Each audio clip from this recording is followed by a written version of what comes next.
Welcome, everybody, to a Delco Nerd Network podcast. I'm your host, Anthony Ragucci, and here with a few friends in the Delaware County area, we get in a basement and we talk about a certain topic.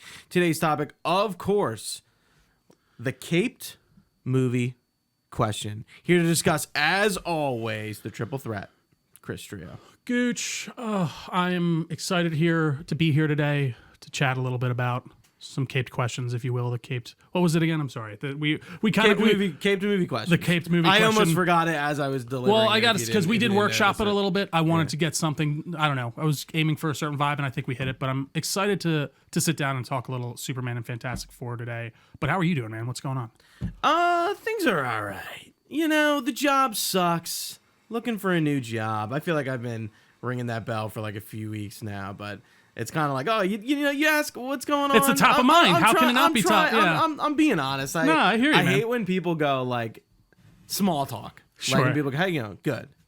That's not. We're not here for small talk. Gooch. No, I'm Yeah, not here to have some small talk. I'm here for your deep thoughts.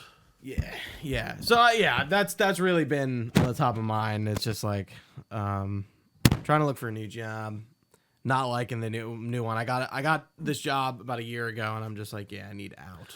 Sometimes it just the last doesn't fit. month, it was like really, I'm like, I need to leave. Yeah. Like, No, yeah. I have to get out of here. Sometimes that just happens. Yeah, shitty jobs suck, and I'm in a situation where I have a shitty job, so it's not great. Well, I'm sorry to hear that, but hopefully we can take your mind off it for at least a little bit today with some of this conversation. Yeah, I have so much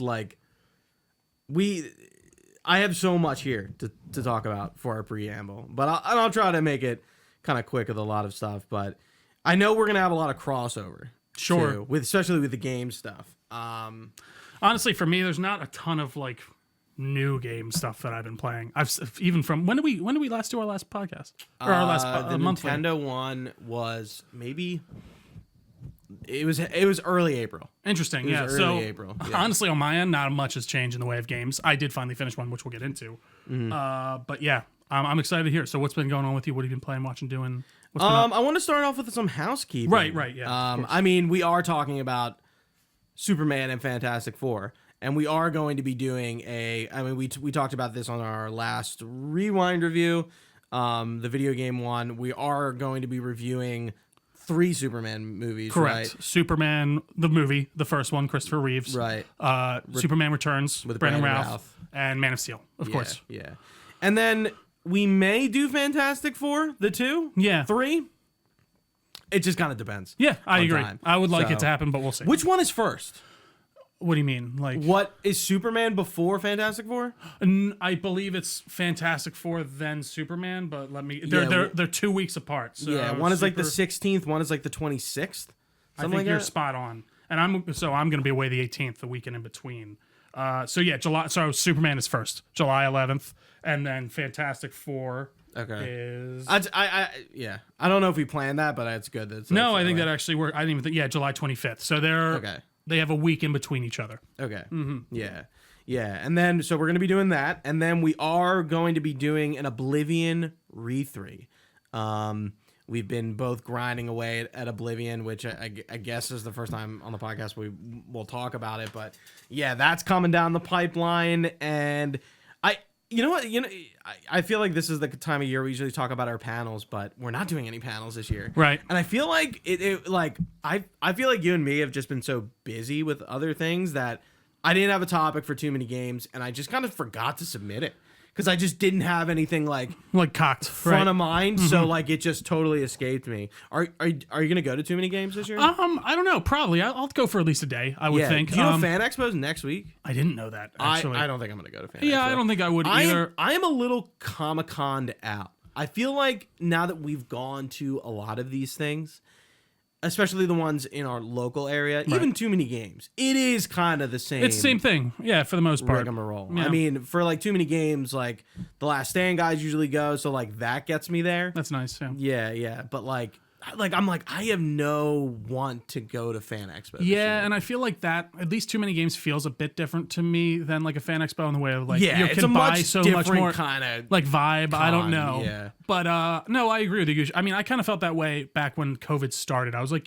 Philly Comic-Con, we've done this so many times. I think we even stopped way before then going before it turned into Fan Expo. And I was like, I get the idea. I would really love to do New York Comic Con again. I feel like that's different enough to where it's a really fun experience, but I agree 100%. I actually I have this on my what I've been doing. A few weeks ago, me and a friend of the show, Chris Connor, we went to this little collectible show called Chester County Collectible Show. It's in I think like a Hilton in Exton. Oh, and it was basically interesting. like a too many games kind of show, like retro games, cards, toys. It's in like one room in a hotel or like 3 or 4. And I went and I picked up the Order 1886. I got that. And Ty the Tasmanian Tiger on PS2. I'm not sure if you've ever heard of that. I do remember that game, yeah. Okay. Yeah. So I picked those up. I'm like, I'm surprised. Order 1886 is a game I've never seen out in the wild. And I saw them both. I think I got them both for $15. So I think I brought $80. I spent 30. And yeah. And it was a quick, like, we were there for like an hour and a half. That's pretty good. The floor. Yeah. It was pretty cool. I mean, it's cool to like go to like smaller shows and maybe spend a little bit less money than you would at too many games, but you know, I would love to get back to Too Many Games just to like look to truly bring some money, because last time I was there just kind of looking, and I got what was it, Knights of the Old Republic, which was nice, like a pretty good copy. But I would like to actually bring like a bit of cha-ching next time and like maybe buy some stuff, like a few more things. I would suggest like bringing like $300 cash Right. like, for the weekend, and like that's your money. I would not like start swiping your card. I think, of course, because yeah. I mean you can wheel and deal with cash, of course. That's true. But yeah, I feel like you're just like the willingness to swipe your card. Like just eliminate it. Like with like, anything, don't, dude. Yeah. Don't like cap yourself, budget yourself. I think it's a good idea. Yeah, and then it's like if you don't spend it, you don't spend it. Whatever. It's in your you have pocket. cash in your wallet, and you spend it on something else. It's true. But yeah, that was pretty cool. I have a few other things here. Housekeeping, which I wanted to bring up my PC problems that I've been having because the saga still goes, Trio. It's not over. So I was rendering a long project we have going. Not a long as in The longest duration. Yeah. Not I've been doing this for a while. Right. We're working on something. You'll know when it happens. You'll see. But I was doing like a 4 or 5 hour render, and it kept failing. Like it would finish and it would keep failing, and my computer was like maxing out. I only had 16 gigs of RAM, which isn't a lot. Okay. So I needed to upgrade my RAM. So I did that, and I did that pretty easily. And then on top of that, you know, my computer was going super slow. It was like I couldn't do anything with these renders. I was like, this is insane. This has like never happened before. I don't know why all of a sudden my computer just decided to be like, we're not gonna. But it was even happening with like shorter renders, or was it just? Yeah, a little. Right. Okay, but like they were interesting. like, again, when my computer is like hogged for like an entire day, it's like much more noticeable when I'm like on it, and it's just like, holy shit, like everything is slow. Chugging, yeah. So I had to basically just buy the same RAM, but more of it, which ended up being a pretty easy thing. And then I ran into another problem where I'm running out of hard drive space on my computer, so I had to move stuff off of my C drive, which is my main hard drive. And I have a few other hard drives, and my other hard drive decides to... There was a corrupt file on it, and it kept, like, for your computer people, it registered there was something corrupt and not working on there, and your computer essentially will scan the entire drive and fix it. And it kept doing that. Like it said, scan complete, done. And then a few days later, it would do the same thing, scan. And there was, what's good about that drive, it's only a terabyte hard drive. And there's just random shit. Like nothing important. Good. Yeah. So I was able to move everything around, put stuff on the cloud, and I emptied it. And I'm kind of waiting for it to do it again. I'm like, I want to see if it flags it. Because I was just... You know, I'm like, fuck, am I going to have to get a new hard drive? And I'm like, no, actually, I don't have to. But if the drive doesn't work, I'm just going to like unplug it and like be done with it and just kind of lose the hard drive. But I emptied it and it hasn't been doing anything. So knock on wood. That's good. Yeah. But I feel like I've been having computer issues all of April this render problem. And now there's a problem, not a problem, but I don't know the solution to what we were talking about with those big MP3 files. I'm like, and I'm looking around, like I actually sent a thing to Squarespace, like to customer support, be like, what do we do? Yeah, here? is there anything? And I went to like Reddit, asked nothing, and I'm just like, what the fuck? That's like, kind of surprising. Why can't I find like a solution to this? And yeah, I need to look into it more this week. But yeah, dealing with PC problems is so stressful. My computer is, I feel like, on the brink. How old is it? I know it's like Different you parts built are right. very Yeah. old. Okay. I think the original build was from like 2015. Oh, geez. Or 2016. Most of the parts are newer in there. Right. But like the case, some of the hard drives are that old. I was telling you this. I'm like, I just need to get a new computer and really just make substantial upgrades. But like, I don't really want to spend that money right now. Not that I'm like trying to buy a house, but like the thought of moving out is like on my mind Forefront, yeah. every day. So it's kind of like I'd rather get a new house and then get a new PC and then like, you know, because that's going to give us the opportunity to like reconfigure a set and like have different space. Like there's like more going into it than just like I need to get a new PC because I might not necessarily get rid of that. Like we might just use that computer to podcast on. Sure. Yeah. So these are the things that are going on. And we mentioned this on our last recording, but I did turn 30.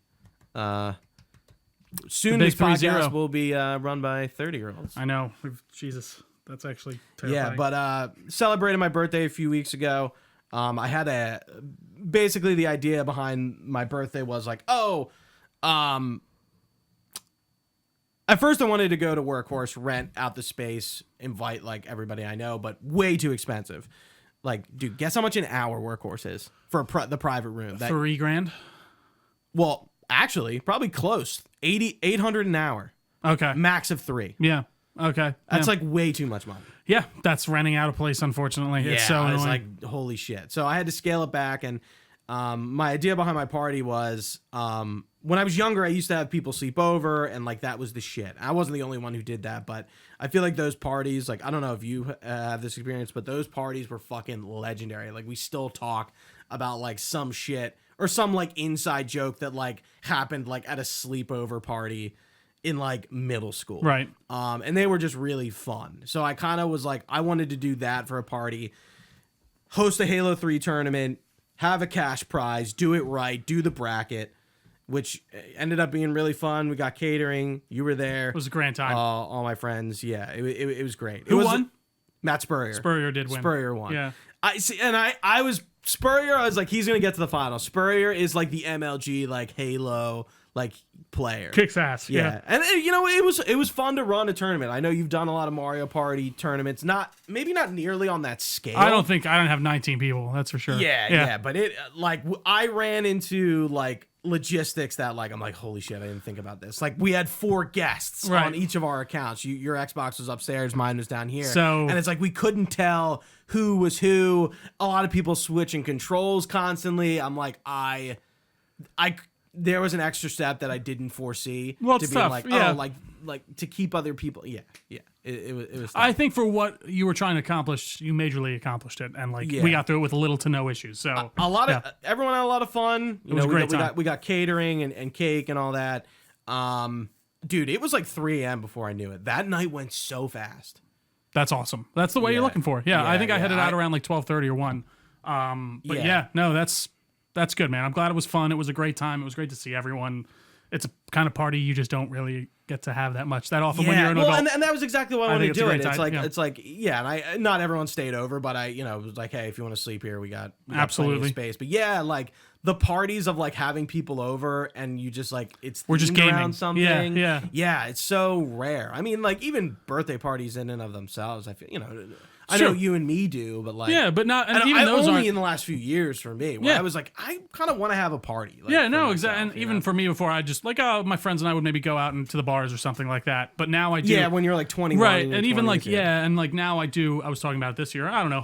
If I had a house, I'd just have everyone over. I'd have my family and my friends. Everyone just come hang. Sucks your parents don't like live on and so them or where you used to live. Yeah, and it's not even like. That would be cool, but I would just love to have my own house where I could have everyone. So this year I was probably just going to I mean, even my situation, it's like I cut significant others, except for Kathy. Kathy showed up for a little while. Ridiculous. Absolutely ridiculous. We threw her out. But I was like, and I can't do family. And I'm like, there's just like I had what I had was like exactly enough that like it was packed, but like comfortable. I totally get you. Yeah, like it was like there was a lot of people, but it wasn't like okay, like we're wall to wall. Right. I mean, in a way we were, but in a way it's like wasn't uncomfortable. No, but we're in a house here, so that does make it a bit yeah. easier to spread out for sure. No, good stuff, Gucci. It was a great time. Happy 30th, my friend. Thank you. 30 years young. You've never looked more beautiful. You'll Nice. get even more I beautiful. got a zit today on my nose. Dude, it's First time in a while. I got like 3 on my scalp the other week. So That's real off tangent. Yeah. I had a case of folliculitis. I think I remember you mentioning that. I went to the dermatologist, looked at my scalp, and he's like, "You have folliculitis." What is that? It's essentially like acne in your scalp, but it's like diagnosed. I see. And I got this ointment that I just like put in my hair like after a shower, and it went away. Huh. And she was like, "It may come back, Of course, but like, and you may have to do this again, but like, it may not." No, that's good. But yeah, because I would get pimples in my scalp, like around my ear. Yeah, I was getting like in the a same few back spots. here. Yeah, in the same spots. That's interesting. Yeah. Yeah, mine dried out. It's funny because I was using my girlfriend's shampoo for a bit. And that's when I noticed, just because I was out and I didn't get a chance, because she has like a different one that sits there and I didn't have a chance in your own house. Yeah, and I didn't, because she's not going to use my Head and Shoulders like men's. Yeah, shampoo. that's what I use. So yeah. So me like too. I ran out of it, and like for a week I just was using hers because I didn't, and I don't know if like that's when I started noticing it. I was like, maybe it was that shampoo. Yeah. So then I stopped using it, and it does seem I like was everything dried curious. out. Like I was like, am I using something I'm allergic to? Right. Like and it was like no, I'm like, she literally just put a pen in my hair and she's like, yeah, like she could say it. Like I'm like, your head is like slightly inflamed, like it's red. Right. And I'm just like, it didn't take much. But I have one more thing to talk about. Yeah. One more thing before the games. Let's do it. I started listening to a new podcast. Oh, interesting. Let's hear it. Yeah, that's weird. Okay. It's a podcast called Resonant Arc. And they kind of do podcasts like we do Re3s, and they cover games within like 10 to 12 episodes. I see. So it was kind of like, I'm interested to like, I like our Re3 podcast. It was my idea. I like the style of it. Right. I like how we're covering a game, not just in an hour or two, but like a bit more in depth, 4 to 6 or something like that. Right. And that's kind of what they're doing. Like they're starting, they start somewhere in the story, they stop, they play, they talk about it. Because I've heard of this podcast for a while. They kind of cover a lot of JRPGs and stuff like that, and other things. Sorry, name again. Resonant Arc. Resonant. Yeah. Okay, I thought I heard like resident. resonance. Yeah. Resonant. So resonant. All right. Yeah. So I've been listening to their Final Fantasy X State of the Arc podcast, and it's been pretty cool. I just thought it was interesting because like I don't know the last time I actually like really started a new podcast that wasn't like, okay, I'm listening to the Last of Us podcast on HBO. Like, does that it's, no, that makes a total podcast, sense. But like, it's a companion almost. Yeah. Mm-hmm. I'm listening into it because like, I'm interested to hear what Craig Mazin and fucking Neil Druckmann have to say about the show. Right. But it's not like, oh, I'm investing into a new like personalities, like community. So I don't know if it's going to be something long term because I'm like, I don't even know how to jump into this podcast, which I'm curious if like some people look at our stuff and it's like, where do I start? Yeah, that's and like, true. Where do I go back? Do I listen to something I want to listen to, or do I just start at the beginning and work my way back? So for me, as like someone who is a podcast listener, whenever I find a new one like you, which isn't very often, I find that I usually start from where they're at, especially if it's something that's easy to jump into. That I feel like ours is, for the most part, it's a review, it's a topical thing. You can just hop in and just listen to that single episode and be fine. Right. So I don't know. I think most of the time people will start at where the podcast is at, and if they're really enjoying it, they'll go back and start listening to things. I couldn't even imagine going back and listening to some of our earlier stuff.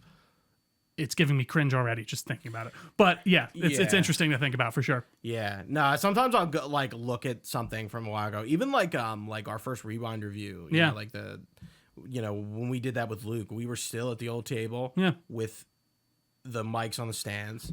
Was Indiana Jones our first one, or was it Luke? Oh yeah. No, it's okay. Both. Yeah. No, it's true. Yeah, it's not like it's so weird how the quality of a podcast just kind of naturally steadily goes up. Whether it's between two people like finding their groove, or it's the audio, the video, the set, like so many things just kind of steadily get better. And you don't totally really agree. notice it until you look Go back, yeah. Because it's all incremental. And also I feel like, I'll give us a little bit of credit here. Like, we're not a big podcast. We get 100 views here and there but like we're committed. We are here every week and we've been steadily doing this for 8 years now. So I feel like that always will come along with that commitment always comes along some type of improvement, or else it's like, why are we just staying stagnant? What are we doing? Yeah.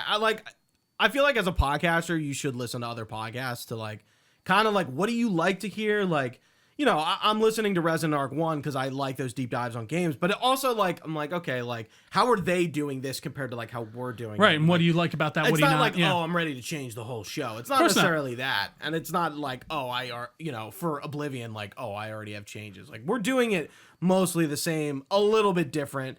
We've never done an open world game like that, so it's like obviously we can't talk about everything. Right. Like we literally can't talk about everything, and that's like also hard to kind of structure. Like me and Trio, like we'll have like one structure point for that, which is going to be the main story, but then we're just going to like talk about our sessions, and it's going to be labeled session 1, and I guess we're going to go until we beat it. Right. And like finish Knights of the Nine and Shivering Isles and that shit. But right, and right. we're not having a guest for it, and that should be easier on us. Fun fact behind the scenes, we did have a guest lined up for the video game one and the Charlie Brown one, but they fell through. And I kind of like even the Oblivion, actually, this happened. The guest didn't fall through. He just said couldn't no. do it. Yeah. And it's just like, okay, we try to get one guest, and if it doesn't work, we just kind of continue us because I like look for kind of like the person, and like maybe I have another one thought of, but like, we don't want to necessarily structure podcasts around guests. It's nice. It's always great when we can. Of course, when we can get one, and we like to when we can. But yeah, especially when we get to the longer stuff, if we're doing like 4 or 5 episodes. Yeah, it's like, listen, this is a real big commitment. Like especially with the rewind review, sure, but a re-3 is a huge commitment. It's definitely a different type of one too. Yeah, whereas like the rewind reviews, we might do 6 of them, but it's just you watch the movie that week and then you come in and you talk about it. If I brought back Chris Geddes, well, he's been on the podcast since, but I'm just like, did you understand that we'd be recording for we didn't understand that we'd be recording for a year and a half, and we had to. Halo was fine, but we structured that so inefficiently of time. Yep. We recorded 32 episodes of that. Yeah. And it could have just been like 1 episode per game. 1 or 2 episodes per game. Yeah. Yep, but we did it and it's out there. So please enjoy. Yeah. It is wild stuff though. But yeah, for games, let's talk about it. We've been talking about games. Yeah.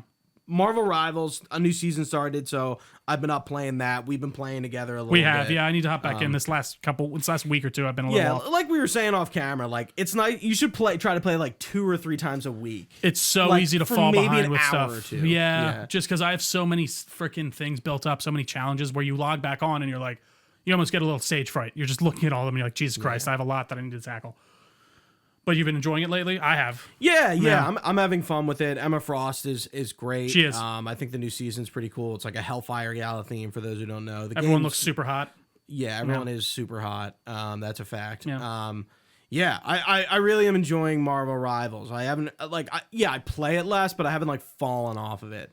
Like I have Apex at this point, where I was playing Apex steadily for 6 years, and then I was like, I'm done. It's been long enough. You've hit it. You've beaten the game almost in a way. That's how I felt. It's different, sure. But with Red Dead for me, where I was just like, all right, I did it. I'm done. Yeah, and Rivals runs much better with my RAM upgrade. Good. I actually have been having problems. Good. So it looks like my PC problems was RAM. That's good. Where I just didn't have enough for this new shit. So what's a good RAM amount to 64 have? 64 gigs of RAM. Oh, wow. Okay. Yeah, so you were significantly gone. I didn't even have double that. I see. had a fourth of that. That's interesting. Okay. Yeah. So that would make sense. Yeah. Anything else games-wise? Yeah. Played and beat Split Fiction. We did a review. Talk about that. You can see how where, based on what's here, when I started writing this, because Split Fiction was weeks ago. Right. No, it's true. Yeah. KCD2 nearing the end. Trio is going to definitely chime in about this, but. Yeah, I've been fucking around in Kutenberg and, doing side stuff and getting the game. I do kind of want the game to be over. Right. In a way where I'm like, all right, this has been going on a while. Especially when you're playing other. Like, I think if this was the only game you're playing, we would have finished it. I would have been like, done yeah, like a month ages ago. But no, I agree. And it sucks because you don't want to reach that time with the game. Yeah, I'm enjoying it. But sometimes I'm like, you know me. I don't skip a lot of stuff, and I'm like, okay. Yeah, like I skip some dialogue. Yeah, like we get it here. I skim it. Like I'm like, this isn't super important. Right. It's just like these guys want me to write a letter, and like, this isn't I know like that super important. Yeah, like I thought the one quest with like Catherine and the murder. You have to. Yeah, that was cool. Yeah. But I am kind of like I have like 2 side quests, but I am nearing the end of the game. So. Hope to do that soon. We have a guest lined up for that review. Oh, that's right. Yeah. Yeah, Trio, you did finish. I did, man. 2 days ago. I finished on Friday, and I don't say this lightly. It was one of my favorite. It was one of the best video game experiences that I've had in a long time. Genuinely, like one of my favorite RPG experiences. I think, RPGs just should strive to do what Kingdom Come Deliverance does, especially when it comes to just mechanics and how the game works and how.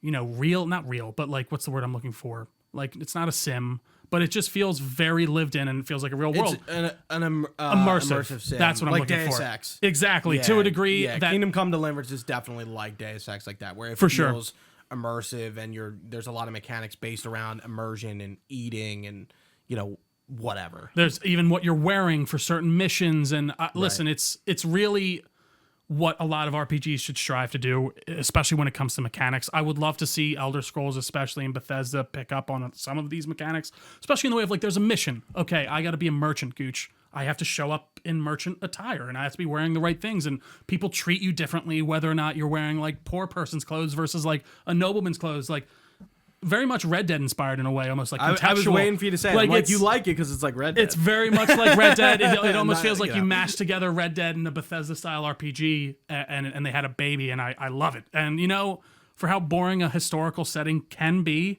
this does not fall into that trap at all for me. I think Bohemia is such an interesting setting. I think the time period is so interesting to explore. It's like Red Dead in the way of like, man, living in this time probably would suck, but like viewing it through this lens is so interesting and cool.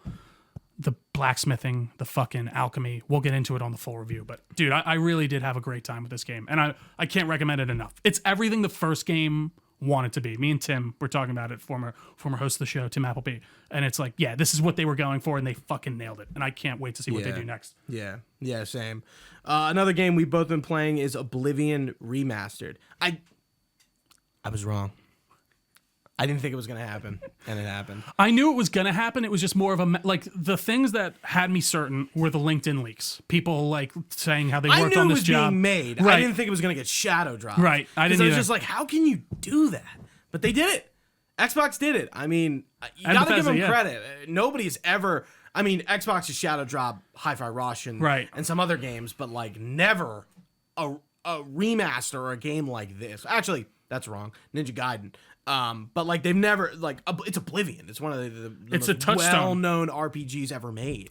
So to announce it and drop it on the same day, insane. It's mind blowing. Insane. And, I did see some discourse around like people being like, "See, day one shadow drops work," and I'm like, yeah, they work if you're a remaster of a beloved game from 13 years ago that everyone knows about. Like, I don't know. I think like you can't did apply it work for Hi-Fi Rush? Maybe sure, but I think I don't think it didn't. It did not help. Sure, but I think that this is a very specific situation in that regard. Otherwise, though, man, dude, it feels so surreal to play. Genuinely. I'm enjoying it. I do have a lot of critiques. There's a lot. I have to give it to Virtuos. I like how if you think this game is a remake, you're fucking wrong. Yeah. People are like, this is a remake. It's like, it's not. It's the same fucking game. There are some tweaks, like with the voiceover, where sometimes I'm like, I kind of wish it was just Wes Johnson talking to me. All the time. Yeah. Yeah. Like, even though, like, because that was my worry. It's like, dude, these voices are so iconic. And all of them are still there, but they added more in, right? Yeah, was the idea. Like Thorinir from... that unfinished business quest line, like they changed his voice. And I was like, I'm kind of like, and it's James Marsden. Yeah. He plays like Max Goof, like that voice actor. Chester in the Fairly Odd Parents. He's a lot of voices. Okay, interesting. Yeah. But he's like one of the wood elves. And he plays Thornir, and I'm like, I'm surprised because he's a focal point to that quest, because I feel like they kept Lucy and LeChance. Like, there's a lot of They kept all the major ones for the most part. That I found kept them the same. Like, you can't change like Boris, you know? No. Yeah, like, and obviously not the Emperor, and obviously not Martin. So, yeah. But yeah, like, not that sometimes I'm just like, like the girl who has the necrophilia line in Skingrad, like they change her voice, and like sometimes like the delivery and the awkwardness of those lines is the part charm of it. And we'll talk about this more in depth. But yeah, it is not a remake. If you think this is a remake, you don't understand what a remake is. Well, I also the combat it's touched up. It's better, but it's not great. And like, I hate going third person and watching your character move is horrible. The animations for running and moving, I think, are overall really bad. I mean, I think they just match up to. I mean, the walking's just Oblivion. That's how they walk in Oblivion. The run's new. Yeah, I think it's kind of funny. You look like you're fucking. Oh, you're like sprinting. It's ridiculous. I'd much rather just it have been the original. I'll put a caveat on your statement from me. I understand why at a first glance, like if you just saw a trailer for this, you'd be like, this is a remake. Because they did entirely remake the visuals of the game. Yeah, in Unreal 5. But the way the game plays, the way it behaves, the way these weird NPCs talk, and like the bones of the game is absolutely... This is Oblivion. Yeah, like, this is not Oblivion remade. with a new coat of paint to make it look like a current day game, but... It still plays like the old game. Even in combat, like they touched it up, it feels more responsive. But when you go to Kavach, it's still glitched to high heaven. Yeah. They could have spent the time to kind of like integrate the unofficial patch fixes and just like some of the shit. I've had crashes like mid alchemy. Yeah. Like actually all my crashes have been crafting a potion crash. Interesting. Like hit X, bye. I haven't even messed with alchemy yet. I never did that in Oblivion, really. Yeah. That's funny. Yeah, and I'm just like, I'm like, this game is good and it's fun. And I think the reason I didn't want it to shadow drop is because I was playing too much. Right. And it's like, it's kind of like overloading how many games, especially how many RPGs I'm playing right now. I also beat Avowed. You can watch a reviewed on that. Yes. And I was like, all right, I need to fucking finish this game. I'm looking forward to eventually going back to it, but like, I just need to beat it. We need to review it and just get it out. Yeah. You know, just like, I just need it out. And the same thing with like Gears 5. I've been slowing down the multiplayer there. I hit my 30 re-up. I essentially finished like the hardest part of like the seriously achievements, but I still got a lot of grinding and a lot of levels to go within Horde and like the overall levels, like the re-ups and stuff. What do you think of the reloaded thing for Gears? It's interesting. I'm surprised they're not dropping all the games at once like everyone's saying. But I'm also not surprised because you can make so much money off each individual one of those. I mean, it's coming to PlayStation. That's huge. That's the big thing. I mean, we've known about this for a while. It's been we were just waiting. It was a matter of time. In the Undercroft bubbling. But I think overall Gears Reloaded is its Ultimate Edition that looks nicer repackaged. Right. I am a bit disappointed. Again, if it was the Marcus Phoenix collection, if it was Gears 1, 2, and 3 single player only, that's what I'm looking for. But they're repackaging the Ultimate Edition, putting like a new box art on it and being like reselling it. And I'm like, I would skip out on this. Like I especially when the achievements come to mind, I'm like, doing seriously again. Like I'm like, is it a new SKU? Is it going to be a new achievement list? Because it's the same. Right. It's the exact same game. Right. I've played the Ultimate Edition before. I don't need that. Of course, but I don't think it is for you. I think it's for someone who has it's for a PlayStation. For a PlayStation person who's like, I can get Gears only physical on PlayStation. Only physical? Mm-hmm. We're interesting. It's digital everywhere else. Only. It's digital on PlayStation 2, but it's only physical on PlayStation, which makes me even go harder into it's the Ultimate Edition with an update. So if you have the Ultimate Edition, you get this for free. Right. So if you have this already on Xbox, don't worry about it. This is you don't need to buy it. That's what I mean. It's like this seems like very much obviously PlayStation focused. You want to play Gears 1 on a PlayStation, you want to do something kind of wild you've never seen before. Here it is. Here's a Gears of War box with a PlayStation logo at the top. Like, I think that in and of itself will get people going a little bit. And I mean, this was just a matter of time, like you said. It's been bubbling in the Undercroft. Halo's going to come at some point. It's just a matter of time. So, I don't blame them for this because it's just a money-making machine for them. Anything to say about Oblivion or Gears? So, I mean, dude, Oblivion, I won't go into it too deeply. I have Yeah, absolutely. It's With been the fun. game, it's been so much fun. It's a game that holds a special place in my heart for sure. It's probably the first RPG I ever finished and played. It is definitely the first open world RPG I've ever played. For sure. And all the way, I think for sure for me too. That opening moment when it pans over the city and he gives his whole speech, and I was like, I did, as corny as it sounded. I don't remember I had a little shut the jaws of oblivion being such an iconic line, but like apparently it's so good. But I had a little tear in my eye. I was like, I can't believe I'm playing. This is exactly what I wanted. Like I would play Oblivion years ago and be like, man, I just wish this looked a little better and played a bit better. And that's exactly what they did, and I could not be happier. I can't wait to play more and finish it and talk about it. Yeah. Two more games. And we got some movies. I platinumed The Night in the Woods. I finished that like a few weeks ago. It feels like forever ago. But yeah, wrapped that up. And I started a little game I have right here that I bought physically. Sphinx and the Cursed Mummy. Came to PlayStation. I beat it. I platinumed it. And I was inspired. So I had the original copy. If you're watching the video version, I'm holding up the guide and the PS2 copy. But I had these as a kid, and I've never seen them out at conventions and stuff. So I went on eBay, and I got that for $26, both of them. Good. Nice package. Yeah. It's in good condition. Obviously, the guide looks great. Yeah. The guide is a little beat. We got a Toys R Us sticker on the back that I can't take off. When did that come out? 2002. I don't know. Jesus. 2003. Yeah. So I mean, for a 25-year-old magazine, it's pretty good. Yeah. So, Sphinx is kind of like a Zelda-like game, Right. Sphinx and the Mummy are voiceless, and it's an action adventure game. You know, you have a sword, you have a shield, you fight enemies, you do puzzles in an ancient Egyptian world, which is a setting all too unknown in games. Mm-hmm. I would love to see you play something like this and see if it sticks. It's fun.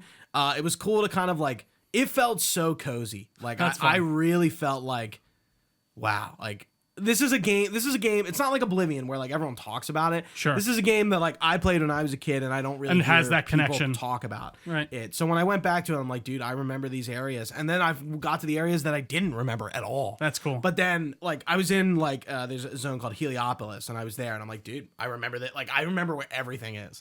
And then I got to like the other side of the island of Heliopolis, and I was like, I don't remember this at all.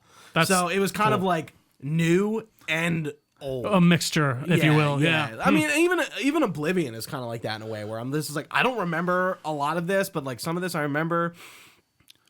So it's cool to kind of like re-experience the game, get the plat. And then I was like, yeah, I just want to like buy it so I have it, because I've never seen it out at cons. That's really cool, man. So I just went on eBay to grab it. And the platinum was pretty easy. There are some missables. I used the guide just to make sure I didn't miss those things. There you go. You know, 21 hours. That's it. You know, in and out. Like 2 weeks. That's cool, man. Yeah, but it was fun. I'm glad you enjoyed it. I haven't been playing anything on PlayStation 5 because of all the games that I have been playing on Xbox. I was telling you, I haven't turned my PlayStation on in a few weeks. Yeah, it's fun. I've been like the inverse. But I'm gonna with Doom. So I'm there you go. That's awesome. Yeah. PS5. Yeah, it's fun. I was going to play it on Game... I canceled my Game Pass this week again, Gooch, because I realized I'm just buying all these games. Anyways, and I was keeping it mostly for Marvel Rivals, but then I realized that's free to play. I don't need Xbox Live for that. So it's free. Yeah, so I forgot that you don't need a live subscription to play games that are free to play, multiplayer-wise. So, yeah, I'm going to buy Doom, because I want to play it on my Pro. Apparently, though, it's running not as good on the Pro. Like, there seems to be an issue with the patch, which I've been seeing floating around. Doom, Dark Ages. Oh. But I don't know how true that is. I just saw like Xbox cronies being like, you bought your PlayStation. Again, they're all playing without day one patches. That's true too. So yeah. I feel like those I feel like those versions are naturally a little bit unstable. Of course. Yeah. Yeah. So just to finish this up, we're going long. We usually do. No, I know. I want to talk about some movies too, but I'll keep them up. No. I want you to... Don't feel. I appreciate it. No, I know. Like I'm not in a rush either. Yeah, I'm gonna go over quick. So I watched Tomb Raider: Cradle of Life. Oh yeah. I was upset, man. Oh, it's just not. It's just not as good. It's not as good. Like all around, like just not as good. Because I will say, like man, it's not as snappy and as vibey as that first one is. Oh, that sucks. But I was like, I gotta watch this, and yeah, I was a bit disappointed. It just seems like. I mean, it was a director switch. It's like a totally different team.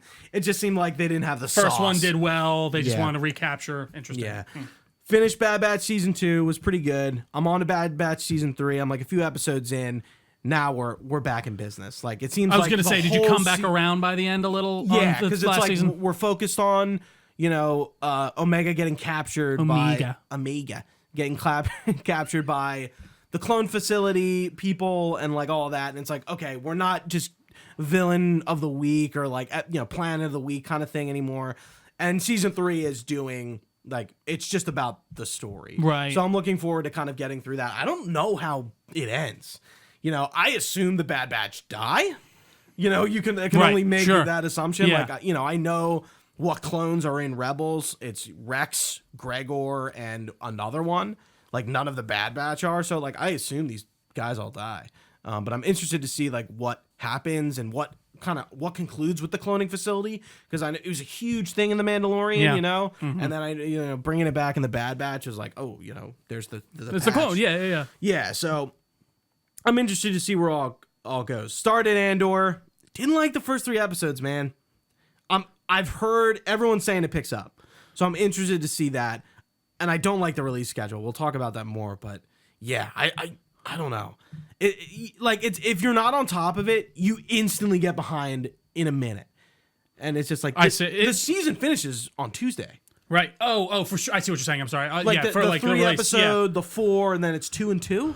I think it doesn't really help for us considering with reviewers. I mean, I think people probably like it on the whole, like as a general audience goer, because you get these kind of complete stories. I watched the first 3 episodes with my girlfriend yesterday.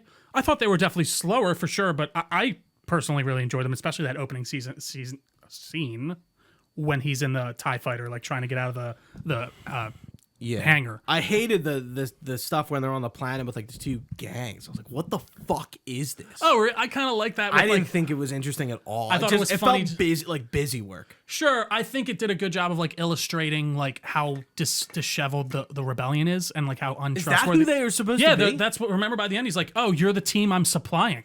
Like your leader is this person," and they're like, "Yeah," and they're like, "How do you? Well, who's your leader?" And he's like, "I'm not going to tell you because we can't tell it." Like everything's so secretive that they're all just like the worst to a degree. Okay, so they are rebels. They were rebels. They were the other team, and his buddy that was waiting there fired on them first. That's why they killed him before they knew who he was, and then they didn't trust him because he showed up in a TIE fighter outfit. I was getting lost in a lot of the plot. That's fair. I'm like, why is Andor's family, quote unquote, whoever those people are, why are they on this planet again? They're hiding from the Empire? Yeah.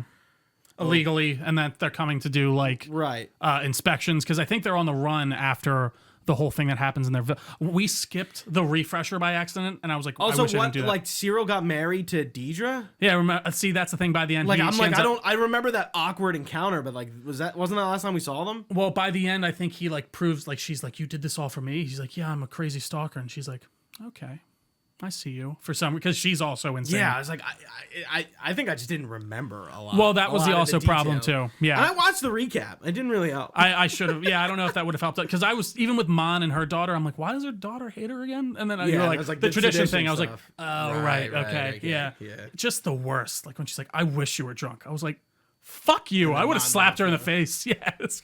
I don't know. I like the Mon Mothma stuff. Oh, I do too. No, I think so too. And even like their whole cultural like style, and like they're blending together a lot of like weird things like that I didn't think would work, but I like it. Sexual assault in Star Wars trio. Yeah, never. Who would have thought? Who would have thought? I don't think Darth Vader would have been fine. Did you see that going around? Oh, what? No, so there's that guy Star Wars. No, there was a guy. This Star Wars Theory. Have you ever heard of him? The YouTube channel. Mm-hmm. I used to watch him a lot. I feel like he's kind of gone off the deep end in a lot of ways. But he was doing this review of it, and he's like, Vader wouldn't tolerate sexual assault. I just don't think he would tolerate. Like the Empire would tolerate. I don't know what Vader would think about a penis or a vagina. To be frank with you, Star Wars is a very prude series. Well, it's much more kids. Yeah, for sure. It's not even that, but like the only time characters ever have sex insinuated there's love is Padme and Anakin. Sure. Everyone, like, there's not a lot of characters who are like in love or love stories or like characters having sex, having kids. Like, it's just not talked about. Well, sure. It's not that it's not there. It is, clearly. Right. Like, there's people. But again, I think this is a much more, nuanced and realistic view at like a Star Wars universe. And I do appreciate that. I mean, it's so much more character driven than there's no, listen, There's no Star Wars porn here for you. If you want some lightsabers, some Force, some like Mandalorians or whatever, that's not gonna happen. You're gonna get some action. Don't get me wrong, and some I think very compelling narrative. But that's just my 2 cents. Yeah, it's definitely not a kid show. No. Yeah. Don't watch this with your kids after watching the other one, which honestly, was apparently really good. Skeleton There's Crew. no way a kid could even get through this. No, they'd be bored out of their mind. Yeah, for sure. 100%. Yeah. Watch Daredevil Born Again. We got that. One more thing.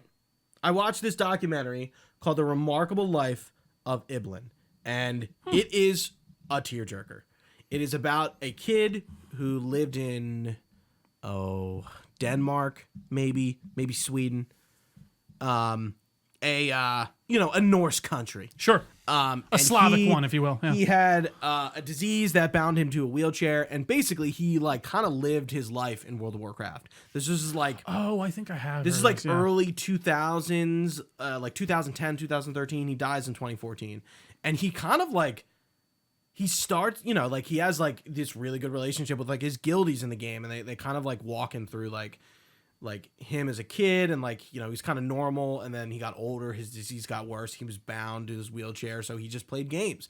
And he like started this life that his parents didn't know about in World of Warcraft, and like he created all these connections with these people who also cared about him, but like he was also secretive about his life, never told them about his disease, like, and it's kind of like, so after he died, his guildies, I did see he had a blog basically documenting his disease and what he was going through, and he was showing off like his controller that he had that he used to play, and like this company that created this thing for him so he could game, and it was pretty interesting. But like when he died, his parents posted on his blog that he had passed away, and then all his guildies reached out to his parents, and it was like, like your son, like he didn't have any friends in real life. I think I did see that. His parents were like, they thought he was just wasting his time, right? Yeah. Yeah, and then they find out like all this shit, and like all the impact he made on people. He like did fall in love, like, and he had this life that like he never told anyone about. It is sad. I did see, but it's really cool because it's like it's not found footage, but it's documentary style. Right, yeah. People are being interviewed. There's footage from when he was a kid and when he's playing games. Like I think they recorded him playing using the controller, so they're using that footage. From like those research projects and stuff. Yeah. But then they also like recreate. The guild had all these conversations that he had with people. I'm not sure how. Right. But like all this saved, archived conversations, and they kind of recreated those conversations in World of Warcraft. That's cool. So it's like half game. It was awesome. And as somebody who like grew up with that, like, and has had similar experiences like that, where you meet, you have a guild and you get close with them. It's a tearjerker. Well, you don't need to like wow or even understand it to play it, but like watching like how this kid like essentially had the closest thing he could to a normal life. A normal life in WoW is incredible. That's crazy. And I saw videos on it. I did. It's just a sad story. I wish I watched it in 2024 because it would have been like one of my top films of last year. Yeah, it was incredible. Really well done. And he probably just didn't tell anyone. He wanted them to think he was just a normal, like everyone treated him normal in there.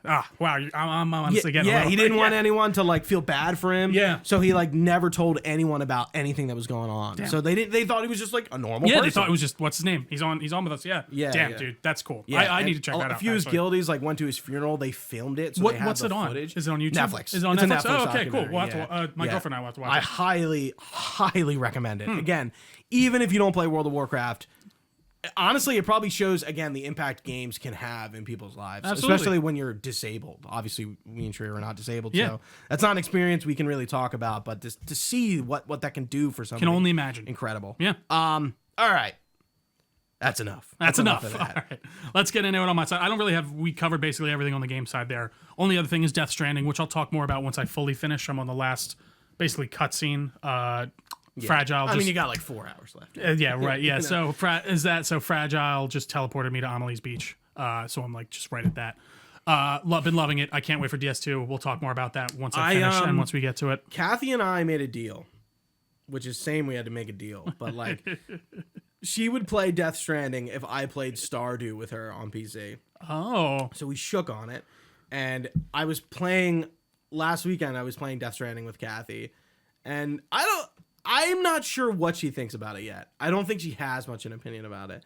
But I will say those early on hours, you're kind of just like, what's going on? There's a lot. Again, she's like, she's like when I go play a game, I'm like, relax. Am I going to play Just watch. No, it's true. Just ask questions. I'll help. That could be the quote on the front of Kojima's like biography. When do I get to play the game?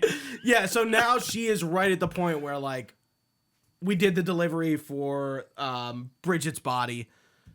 You get the task. Okay, you got to go west to find Amelie. We're right there. So I'm like, now you get to actually like play the game. How long is that intro? Like 2 hours? It's like 2 hours. Because it didn't feel that long to me doing it. But you're also. But like, I knew I kind of did it once already, Right. and I was like, I'm invested. I'm getting ready for the next game. So that's interesting.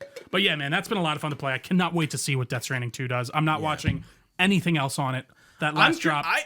Dude, it comes out in a month. Yeah. Or a month and a half. Like, I don't know what else they want to show. Right. It's coming out so soon. True. I think everyone's in. I think this last thing was this last event was the big South kind by of push. Southwest, To show everything that was going on. It's so funny because I feel like we knew a lot more. Death Stranding 1 was clearly much more smaller scale. Yeah. I think Death Stranding 2 is a lot wider. I totally agree. In terms of narrative, characters, what's going on in the Locations, world. obviously. Yeah. Yeah. So it's interesting to see like what this is going to be. I'm getting that PlayStation controller. Yeah. Well, I haven't seen it. I need to see it. It says it's like it has like Homo Ludens or whatever on it. Or anything. Yeah. Let me grab it. Yeah. Okay. So it has like the drawbridge logo on the home button. I see. And it has like their motto. And then it has like accents here. And That's cool. And it's fully black. Oh, Yeah. I did see it actually. And the details are like orange. Gold. Oh yeah, orange. Gotcha. Yeah. The chiral gold. Love it. I can't wait, Gooch. But other than that, not a ton. I did watch a few movies, and just a movie. And I did want to talk about The Last of Us a little bit, just for a quick moment. Oh yeah, I totally forgot to mention that. I mean, yeah, we're watching The Last of Us. Yeah, absolutely. So Mission Impossible: Dead Reckoning, I finally caught up on last night. It was a nice 150-minute jaunt. So you hadn't seen it? I hadn't seen it. Did you? Have you seen it? Yeah, that's right. You saw it in theater. Yeah. I do kind of wish I saw it in theaters. I thought it was a lot of fun. I thought the train sequence especially was great. It's a long movie. It is a bit long. Yeah. It was really kind of my issue. And by the third time Haley Atwell was running away from him, I'm like, okay, can we Can you not? Can we get somewhere here? So I think other than the length issue for me, I really did enjoy the movie. Tom is great in it. I feel like this was the first one I did notice, not physically, not like in the way he's like, acting. Tom Cruise is getting old. He looks old. Yeah, he looks older, and I think we're approaching. I think that's why he's ending it. No, absolutely it is. Like he can't keep doing it. Can't do it forever. But it was a really great time. I thought Haley Atwell was a great addition. I don't know why. I thought she was like part of this already. I thought she was already a team member. You thought you're getting her confused with Rebecca Ferguson. That's exactly what it was. And then I will say, big spoiler for the movie, her dying I felt like there were a lot of cliches in the movie. Like I think it's cliche a cliche moment. kind of series. And I was gonna say that's probably just a part of the movie in general. But I don't know. I didn't feel those moments as much in God, what was it? Fallout. I really loved Fallout, especially with. You think Fallout's cliche? No, that's what I'm. Mission Impossible Fallout. Fallout. I don't feel like I didn't feel the cliche-ness in that nearly as much. Either way, I think it's a great time, and I'm excited for. What's the next one called? It's not Dead Reckoning Part 2 anymore. The Final Reckoning. The Final Reckoning, which is funny. So when you go to buy or watch it on Dead Reckoning, Amazon, it says Dead Reckoning in the title card. But when you go into the movie and when it does the whole lead in and it shows the title card, it still says Dead Reckoning Part 1 underneath it. I'm sure Tom Cruise is like, fuck, yeah, crazy. Getting that removed is probably annoying. He's like, God damn it. Freaking out. Last of Us Part 2 we've been watching. We'll get into it really fully on the season 2 review. I just will say, as someone who didn't really love the story of the second game, take this with a grain of salt. It does feel odd that they're changing so many majorly specific things within this season that I think really do alter you as a watcher's perspective. I saw a tweet from Dustin Furman, friend of the show, of Last Night Media, and he said the farther we get, the more that's changed, the worse it gets. Well, and I kind of agree. And there's small changes it's all piling up. They make a pile, but also it echoes in, I think, very meaningful ways throughout it, especially just with the way Joel dies. I just don't think it's as visceral. I mean, sorry, I don't know if you haven't heard that by now. I mean, I don't if know. you're watching this, I feel like you're a gamer. Yeah, you know. This. Sorry, I guess I should give a spoiler context on that, but like, we just don't see as much of it. Jackson's getting destroyed at the same time. They lose half the town as well as Joel. It just feels like it's not nearly as impactful as it would be if it's just about Joel's death. I felt like Homelander in the theater when flashbanged. That's genuinely how I felt, because I was just like, it's not gonna be what the game was. I will say though, to the show's credit, my girlfriend was incredibly upset and very angry with Abby. The same way I was when I played the game, and she didn't play the game. She has even though, you do get that pre-context as to who she is that you don't get in the game, she still was like, fuck this bitch. And she's like, I want her dead. And I was like, okay. Yeah, so that still works. So I'll give it that at least. But yeah, I don't know. There hasn't been a lot of controversy. I don't see people going, fuck The Last of Us, oh, no. like it was with the game. Apparently they are getting reviewed bomb on this like latest episode for some reason or other. This week's? I think so. We're 2 behind too. My girlfriend and I didn't get a chance to, Tamira's and I didn't get a chance to watch this weekend. Okay. We were watching Andor. But yeah, I don't know. There's just some like changes where I'm just like, why? And I guess it comes from the problem of it. It's such a cinematic medium already in video games that it's like, well, why are we just making it again if we're just going to do it the same? But I don't know. I was talking to Ian's girlfriend's cousin last night. He had a little 31st soiree. So I was talking to him, and he was like watching it, and he hasn't played the games. Or he played a little bit of it, not all of it. And I was kind of, I think I told him a little bit too much, but I was kind of saying, I'm like, this is just going to get worse. And what I mean by that is like, you shouldn't like Ellie by the end of the game. And I'm like, Abby might be a different story, but like, this is going to get a lot worse before it gets any better. Well, in terms of like what happens to the plot. Not liking the show or disliking the show, what happens to these characters and like the progression and what the cycles of violence do to these people. Well, and I will say, I'll give it this caveat as well of like, this could still very much work as a show. And like, I think it actually does work as a show in and of itself. And like, people are probably satisfied who don't know about the game. And, my girlfriend seems to be for the most part. What does she think about Bella Ramsey? She doesn't like her. Bella Ramsey does not fit for Ellie Part 2. Like they're just playing her very different too. I can't wait to talk about this in the review, because it's not that I think Bella Ramsey is ugly. It's that Ellie is. I mean this in no sexual way at all. Ellie is a woman in Part 2. She looks like a woman. Right. By that I mean she looks like an adult, a like an matured adult girl. Yeah, like she looks like an adult. Bella Ramsey, despite being older than Ellie in the game, does not look her age, and that's a huge problem. I agree. Her whole look looks like an actor acting. Like it doesn't feel natural. Isabella Merced, fine. She looks like I'm buying her Dina. 100%. But there's something about Bella Ramsey's portrayal of this Part 2 version of Ellie that I think just doesn't work. And I think it, like, again, I look at pudgy-faced Bella Ramsey and I don't see her as the killing machine that Ellie is in the game. She's also acting a lot more like a more immature like teenager. Whereas in the game, you're going to see that in the next episode with the pregnancy. Like with the game, it feels like she is an adult who can take care of herself, and Joel is overprotective. But in this, no, she seems like she's like an idiot who goes out on her own all the time and almost gets herself killed and doesn't care. And then like the way, I don't know, it's just, I feel like those slight changes in character really makes her a different character that might work for the show and might work for someone who has never seen the game. Ellie's seriousness is like, I think a part of her drive. Like, no, for sure. Like that, makes her want to go out there and find Abby and kill her. But also by the end, I think a lot of people are expecting to get that catharsis of killing Abby. Like I know my girlfriend is. She's like, we're gonna fucking kill this bitch. Babe. And like, I do think by the end, people are gonna. I don't know. I said this in the group chat. It's clear where the show's going to end. It's going to end with the fight between Ellie and Abby, and then season 3 will pick up with Abby. Mm-hmm. And then we'll get the day 1s and 2s. That makes sense to me too. And, even though they're introducing people a lot earlier, they're changing like things that maybe seem small to people, but I think really do impact the story in a major way, especially with like, the butterfly effect down the line, even with Tommy not being there when Joel dies. Tommy seems like a much different character. And, you like, know? Like even Tommy, the way they talk- Tommy being like, it's okay, Leah. We'll go get them. And he's, then leaves. he's out like the next day, isn't yeah, he? he leaves. Like, He's like, fuck that. Yeah, he's I'm like, going. no. And then also, like, I don't know, the whole town. Was there a town council in the game? No. I I didn't kind think of so. like that inclusion. I do 'cause too. It does feel like the impact of, there's a lot more that happens in the show. Right. Well, especially when it comes to mean- Jackson, it's almost necessary. And I just think that stuff, it's great action. And I thought that whole scene was awesome. I And think well the shot. therapist inclusion is pretty cool. I think she's great. And, but like, I don't know. It distracts from that moment that you're supposed to be spending with Joel and like really reveling in this awful scene. And I don't know. I think they're cheating a little, Gooch. I think they are cheating a little, like in the way of like how the game played versus story-wise, narrative-wise versus how the show is. But we'll see. The last thing on my list, Gooch. Was there anything else on Last of Us for you? No, This I'm is sure a little different. we could probably we could go. Yeah. we could just go.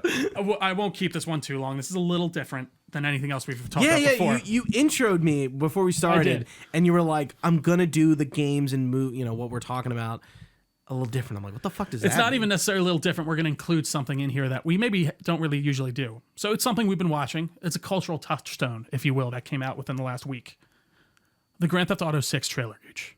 Oh yeah. I wanted to talk about it a little bit because we don't have a lot of like spaces to kind of just chat about like game news. I'm down for it. I Let's talk. really just wanted to get your temperature test because Gooch, I gotta say, man, Yeah, I'm fucking vibrating right now.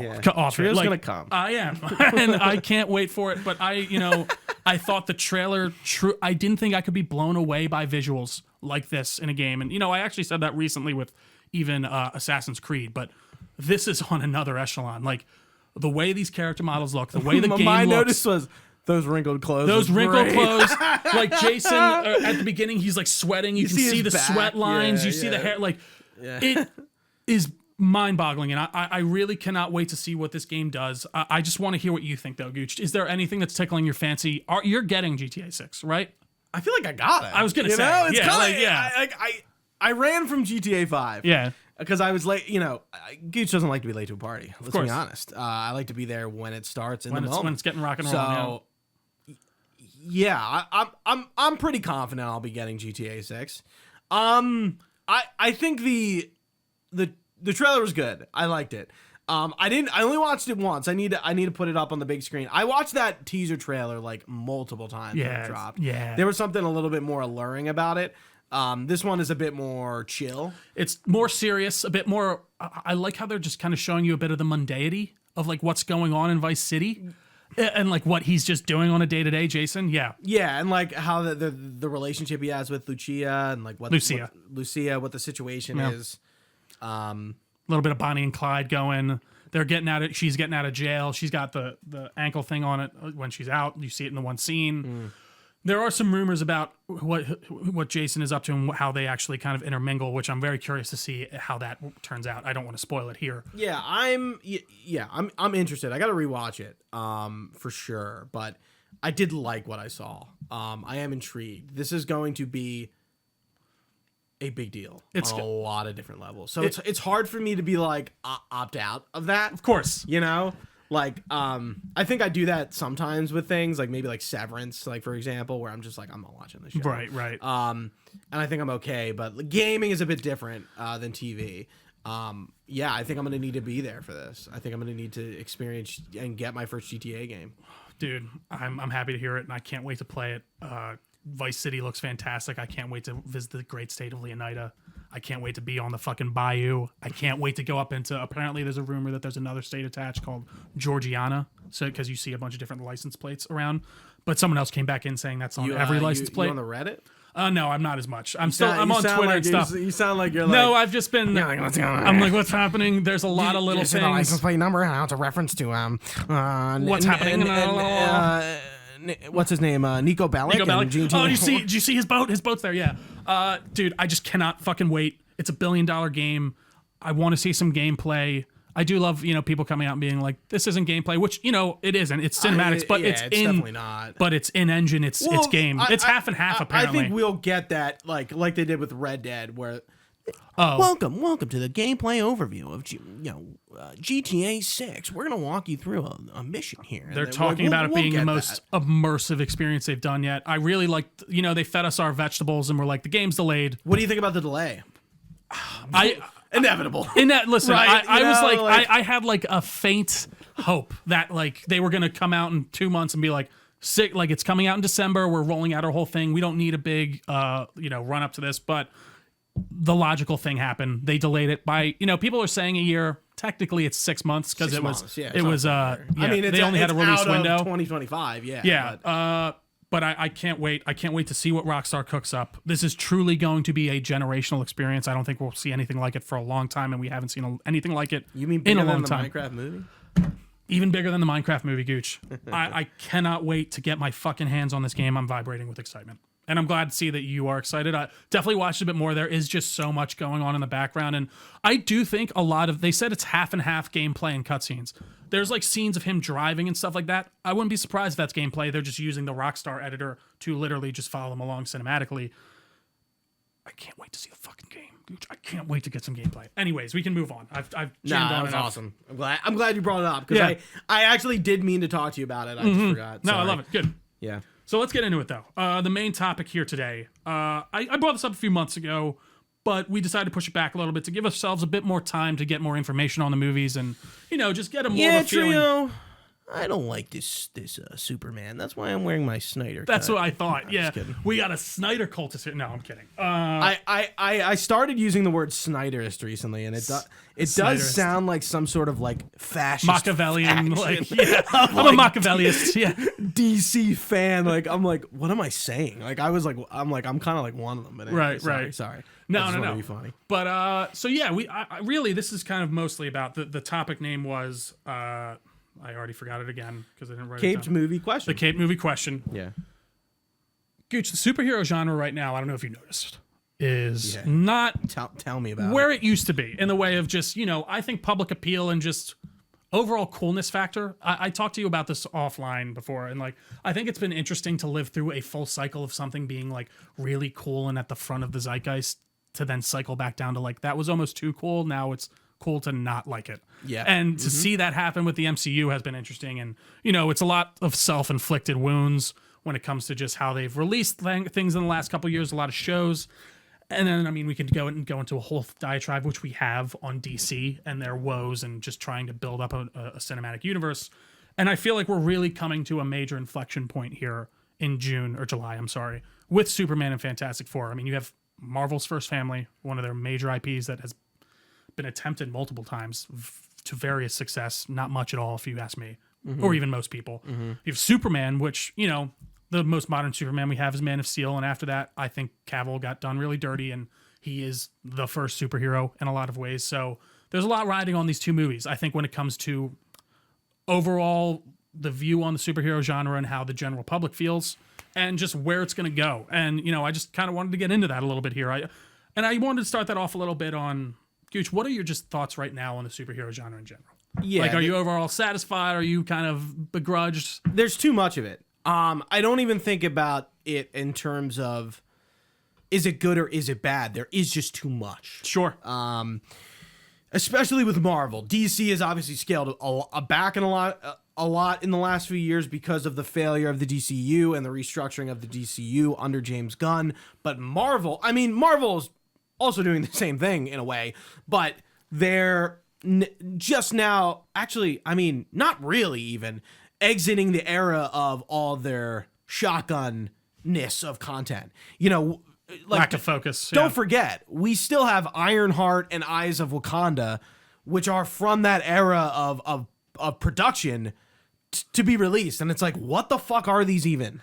I don't think anyone cares about Ironheart. She was shoehorned into Wakanda forever. And Eyes on Wakanda, Black Panther has sort of lost that cultural moment. It had it, of course, for the a first few one years. yeah. And I'm not saying people don't like Black Panther. Yeah. I just think with the death of Chadwick Boseman, it's hard. It's hard to care about it. Anymore. Like the heart of Black Panther's gone. It's true. It sucks. To have to move away from that character so rapidly too after we just saw him. Yeah. So I think the answer to your question that there is just too much. And it just doesn't seem to be stopping. I mean, even with DC, we had Creature Commandos, we're getting Peacemaker, Superman. The scariest thing about Superman is it seems like there's too much going on already. We have Maxwell Lord, we have this Justice Gang. I think it was what the it's Justice League International. I think is that the official name of it? I believe so. That is who he runs JLI in the comics. Yeah, Guy Gardner, Hawkgirl. Superman. All Superman's characters are getting introduced. Then we have Metamorpho.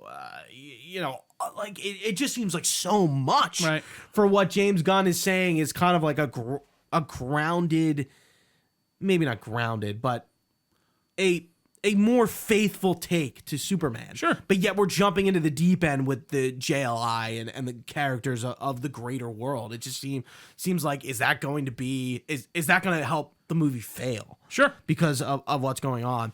And from the perspective of the Fantastic Four, well, Marvel, like we've been talking about, they've been restructuring. Marvel is at the beginning of the end.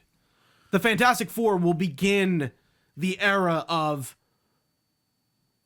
I wonder what they're going to dub it something. Not the Infinity Saga, but what, everything. I would even say Thunderbolt's the beginning of that. Really. For sure, yeah. But Fantastic Four is going to, the first steps toward the end of the MCU as we know it, and then we'll restart. Sure. Like that's what Doomsday is. That's what Secret Wars is going to be. We're going to culminate with a battle between RDJ as Doom. Like, it's funny. DC is on their way in, and Marvel is on their way out from their current situation. Yeah, for sure. Yeah. Because I would say they're very much on the way into trying to restart like a full saga and get people truly like locked back in, especially with this Doom stuff. And they like you said, started that with Thunderbolt for sure. And it was a very poignant and like specific, like this is where we're moving, which I think a lot of people appreciated. And I saw a really funny post on Twitter, and I was like, damn, this is so true. Like, if the Thunderbolts was the movie that came out right after Infinity War, especially during COVID and like in 2020, like all the themes, everything going on in it, people being like aimless and not really knowing what to do, it would have worked perfectly. And I do think that Thunderbolts is a great lead into like what they're trying to accomplish now at Marvel. And, I agree with you, especially on Superman. I think, you can start running into a lot of issues when you introduce a lot of these characters. But I guess people, and I think, Gunn said this, and I tend to agree, there's for some reason a different perspective put on when you bring in a superhero character versus just a regular supporting character. It's because like a lot of these characters exist in his world already, especially within the comics. He's interacting with them all the time. I kind of love this idea that this is a fully fleshed out universe already that we're being set up in. Sure. And I think that is a very nice differentiating point between them and Marvel. And I hope that they lean into that more, which they seem to be. So I'm going to give Gunn the benefit of the doubt, especially when it comes to like being able to manage a lot of these characters. And I don't think a lot of those people will be in it for that long. I think we're going to get one major scene with the JLA or the JLI, and they're like, they have that moment where they walk in on him in the trailer and they're just trying to console him. And I think it's going to be that moment of where he's like, I didn't fucking save everyone. And they're like, Superman, you can't save everyone. And sometimes you got to get your hands a little dirty. Like, they're going to really lean into, I assume, the kingdom come of it all. And I hope they do. And I think if he accomplishes it, we could see a lot more. But it is funny to see that we are getting very pointed and specific stuff, especially with Clayface from DC. I just want them to be successful, and I want them to stick to the script of having scripts ready and being truly set to go before just like greenlighting a project. And, my hope is for James Gunn to keep that train going, but we'll see. And I think that they have a big road ahead of them because you know what? If Superman fails, we'll get Supergirl and we'll probably get Peacemaker, but that's the end of DC for a while, and Gooch, that makes me really sad. A lot more sad than the possibility of Marvel going away, but just because they got their due. So yeah, and we talked about the public perception. I was like, did I answer your question? You did, yeah, you did. Okay. We were talking about the the public perception and how I do have bullet points here, but it's kind of going to be more like everything's going to feed into each other. Yeah. I think the public perception is a major thing they have to jump. And I think, especially for Marvel, because they've just turned into actually, I'd say both of them equally. Marvel has kind of turned into the joke a little bit in a lot of ways. And Yeah, would you and- agree that I think Thunderbolts kind of dug them out a little bit of that in the way? Yeah, of, I mean, if they're 6 feet under, like maybe they're now 5 feet, and people are beginning to maybe take them a little seriously. I had a few people ask me, "Oh, is Thunderbolts good?" And I said, "Yeah, but like, you know, I'll be honest. If you haven't seen some of the shows, you may be a little lost. There's like Black Widow is really important to this, and I don't think a lot of people watch that. But also Hawkeye and Falcon the Winter Soldier and Brave New World. Like, what does Hawkeye have to do with it? um." Oh, I guess Yelena. Yelena, kind of. Yeah, I'm like they are like, I'm sure, like, and I said this, I'm sure you can go watch it without seeing those things, but like it does help. Sure. So, but I don't think, again, I think if somebody wants to watch it, that's not going to stop. I was going to say, necessarily. I think Thunderbolts is as clean of a break as you can. Like, I think they do a very good job in that movie of filling you in on where everyone's at. We talked about it in the review, where everyone's at and where they're going in the world, and even just trying to push them off into this new kind of Avengers setting. But yeah, I just think they really need to turn that around. And I think that's, you know, they're starting to with Thunderbolts. And I think that, you know, Fantastic Four is going to be the other big one. Like, they need to hit that. And that needs to be a very successful film. It's funny because I think when we talk about Fantastic Four as like an IP, we act as if it's a big deal. Which, for a Marvel IP, forget the movies, as a comic book IP and a set of characters, it is. But it does not have what Superman as a character in his totality. Totally has. agree. The Fantastic Four, you know, like you said, have 2 attempts at something and didn't amount to much of anything. Yeah. They don't have big games. They don't have anything besides that. But they are treated as tentpoles in the Marvel universe. Yeah. Not movies, For sure, but within the general. comics specifically, yeah. Yeah. And I but what I'm getting at is even though the Fantastic Four are important to Marvel as a whole, I don't think it comes anywhere close to Superman I as a completely agree. character. Yeah. I don't think people are going to watch it because, oh my God, it's the Fantastic Four, but oh my God, Pedro Pascal. For sure. Or oh my God, it's a Fantastic Four movie, but it's like not like taking off of like any movies. It's kind of on its own. Like, that's what people are saying. I think people are going Superman. No, that's true. Superman is a cell. Yeah. Yeah, Dave and Corning Sweat is not the Cell. Like, Oh, of course, the other things surrounding it are not the Cell. Maybe James Gunn is the Cell. Definitely. But like Superman as a character, the symbol, they got it. Right. They don't need to do anything else. I do think Fantastic Four and Marvel kind of have to market Fantastic Four to people. Bit more of an uphill battle. Yeah. It's like, you know, again, our age of people will go, yeah, I remember Fantastic Four, kind of mid, you know. There's been some Silver Surfer, yeah, all right. Yeah, remember Michael Cutlets as the Thing? Yeah, I remember that. Remember Fan Four Stick? everyone Wasn't Michael B. Jordan in that? And Yeah. Miles, you know, like it just it's kind of mired in in the past bullshit. And I do think that comes from the corporate bullshit of like Marvel didn't have the Fantastic Four obviously for a while. Fox did. Fox did. And even we saw this with the Inhumans versus the X-Men when they didn't have them. They tried to kind of push them to the back because they can't use them in these other formats and all that type of stuff. So I think that does affect it majorly. They stopped printing Fantastic Four for a little bit. I'm pretty sure they stopped like the ongoing series until they got it back, and then they started bringing it back in full force. Very petty stuff. But no, I agree with you, Gooch. That's an interesting point because they're Marvel's first family. They are very well regarded, especially within the comic book space. And, you know, Reed Richards and the whole family is very important to the greater universe, especially. But I would like to see them given that type of reverence. And, you know, I love the approach they're taking with Fantastic Four. I like the retrofuturism stuff. I think it looks fantastic. Pardon my pun. You know, the cast I am really high on, except for Pedro. And that's only because Pedro, God love him, he's a truly fantastic actor, especially in The Last of Us. Pun? But he's just in a lot. Pun? What? You said fantastic actor, pun? Oh, yeah, again. Yeah, another pun. He's amazing. Sorry. He really is. No, I was just kidding. He's really amazing. And he is awesome in everything he's in, but he's just in everything. I am now at the point I'm like, all right, Pedro, you're in way too much, brother. Yeah. You're in way too much. Like, we're seeing you way too much. Yeah. Between The Last of Us, this, what else is he in?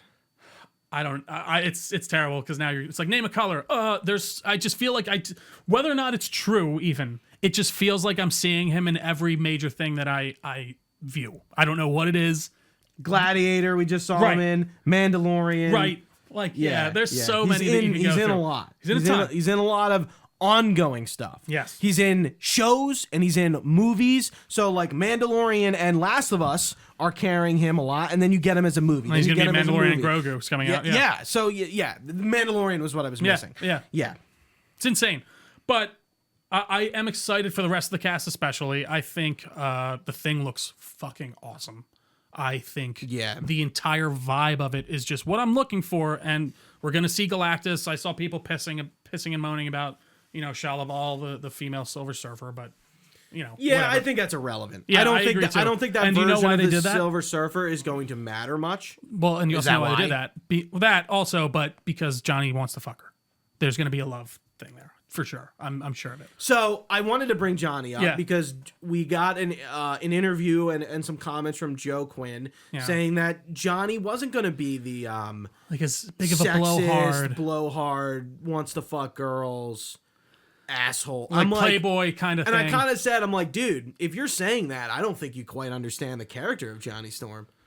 And I don't know, because I'm not saying he can't not be those things, but I think there's a progression you're missing. Well, but it's also just like I think a product of the world we're living in today, and like they don't want to lean into that PC and culture a bit more. And I think I think we're going. See, I think it's refreshing to a degree. make a character like that and especially and have them learn, progress. Yeah. I think you should be more willing to have people as shitheads and kind of redeem them and make them grow. Well, that was one of the major issues I had with the Avatar series, the live action one. They just completely took out that element with Sokka where he's kind of a sexist asshole. He doesn't think girls can do anything. And then he gets humbled by a bunch of female warriors midway through the season. And it's like, it's a storyline people might call even like woke at this point, but that was actually a storyline that actually probably had a significant effect on me when I was younger, where I was like, yeah, girls can fight too. Okay, like, sure. It's just like, I don't know. I think you're right. So hearing that was like, that was my first, ooh. I agree. Yeah, I'm like, I don't know, dude. Have you read comics about him? Do you know the character? Well, I'm not saying like I'm an expert on Johnny Storm by any stretch of the imagination, but I think what Chris Evans did for the Human Torch at the time, like, that's pretty him. spot on. Yeah, I mean, and I will say, I don't think I remember the quote. It didn't sound like he didn't understand that that's what the character is. It was just more that like him and the director and Kevin Feige made the choice to shift him away from that a little bit, but. I agree, man. Like, let's let people be a little shitty and then let them grow and become better people. That's interesting to watch. Yeah. And yeah, we got Cousin as the Thing. I think he looks awesome. I was a little iffy on the CGI possibility, but when they showed him, I mean, dude, that's Jack Kirby Thing. The fucking big eyebrow and everything. Making him Jewish, I think, is really important. Oh yeah, for sure. And I mean, he's always been like not only Jewish in the movie, but like played by a Jewish actor. Yeah, because like again. Is Evan Moss Bacharach Jewish? Yes. Oh, I didn't know that. Are you kidding me with that name?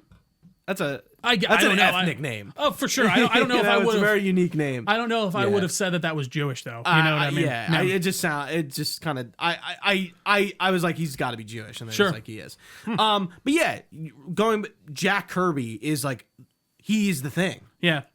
He wrote himself into Marvel. Yeah. That's who that character is. So I think understanding that, like, again, Jack Kirby was Jewish, and I don't know if I thought he was just that was like one of his like favorite characters. I didn't know if it's like necessary. I know the Jewish part is like a reference to him. Yeah, interesting. Yeah. So I think that's important, and I mean, I know we're probably not going to get a lot of time spending with the Thing's trials and tribulations as a person necessarily, especially as we exit this movie and get into Doomsday and Secret Wars. It's not going to be about the Thing, No, of course. I do think that there is going to be. I think there is going to be part of that in this movie where he's just like, I do like that everyone loves him in this, and like they're like, "Thing, lift the car," and he's like, "Yeah." But there is obviously, I think, going to be that inner turmoil of like, man, I wish I was like not a big rock man anymore. Like this kind of sucks. Like I'm just not a normal person, and even his stature and like the way he measures up against everyone, I kind of forget the Thing's not supposed to be that like tall, like huge. Like he's like big and bulky, but like he's not supposed to look like the Hulk size wise. He can kind of take on the Hulk, but he's not like physically that size. So I appreciated that too.